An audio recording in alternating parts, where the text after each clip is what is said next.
Put a belt on me. Put a belt on me. Rock me real slowly.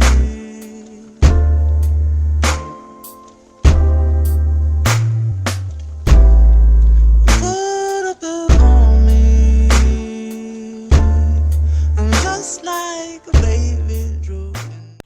Hey, what's good, everybody? This is Ced Banner, and this is another one of my movie reviews. And tonight I will be reviewing the sequel of the Blair Witch Project, Blair Witch. So, the Blair Witch Project came out in 1999, and anyone who has known me since I was a teen or since I was a kid knows that that is the first horror film that ever actually genuinely scared me. Fans dog the film out when it came out, and they still do. But the Blair Witch Project is one of the few films, especially in the horror genre, that when it came out, it revolutionized filmmaking in several ways, but mainly it created the found footage genre. You know, growing up, I came up around people who got nightmares from watching the Friday the 13th series, the Nightmare on Elm Street series, the Candyman series. I mean, the list goes on. Those films are classics, no doubt, as far as horror films go. But to me, even as a kid, they were more comedy than anything. I mean, it always looked and felt fake to me. Then in 1999, I was in probably 10th grade, a sophomore in high school, I believe. Had just started driving. I had reached the age where I really felt like, oh, I can watch anything. It's not going to bother me or scare me. We rented the Blair Witch Project when it had came out on video. We rented it at Movie Gallery on VHS. So I'm really giving away my age here. I lived in the country, grew up in the country. Our home was directly across the street from the woods. And we watched the film that night with nothing on, no lights on, just the television. The main front door was open. We only had the screen door closed. And about halfway through, I realized that this was a bad decision for me. So long story short, I had a couple of lava lamps in my room. Those were on all night when I went to bed for at least the next 2 or 3 months. Whenever I heard a noise outside, I had to go to the windows in my room and investigate. I think I slept with the hallway light on a few times. The movie really screwed me up, and it was because I realized that monster films and ghost films don't do anything to me, because in the entire time I'm watching, in my mind, I know it's fake. I know it's movie magic. This was something where you're making it look like something tragic really happened and I was there. That's how you get me. And evidently it got millions of other people too, because the film was extremely successful even against the harsh criticisms it received. And like I said, it spawned a whole new genre. And since we've had the Paranormal Activity series, we've had several different franchises that have come from this genre that the Blair Witch created, and they are successful because they keep making sequels. And I'm going to stop rambling. Just wanted to give some background for the young bucks who didn't know where this came from. So now, nearly 20 years later, 2016, we have a sequel titled simply Blair Witch. Now, there was a technical sequel back in the early 2000s called Book of Shadows. We're not counting that. The director isn't even counted. It never happened. This film, of course, to keep the genuine feel that it's something that really happened and we're really watching found footage.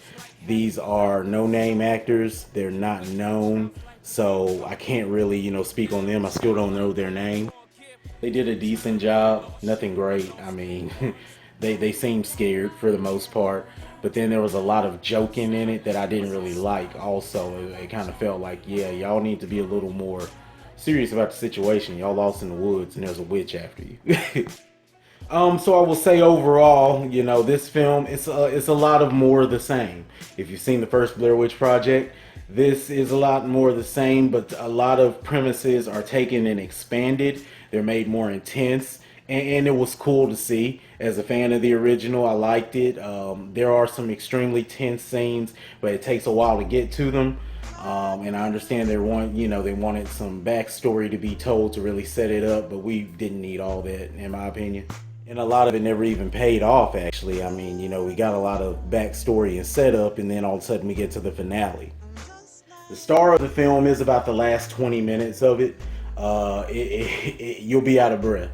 And I thought it was great the way, like I said, if you saw the original, the last about 10 minutes to 15 minutes of the film is intense. This takes it and it really amplifies it. So for the most part, I really love the finale scene. It got tense. There were people in the theater kind of scooting up to the edge of their seat, threatening to leave because it was too much for them. Its camera, is throwing you everywhere. It was pretty serious. And this isn't just a handheld camera. These guys have on some Bluetooth earpieces. They have cameras. They have a drone that they actually get footage with. There's a lot of technological advancements that have happened since the original, and they show that here.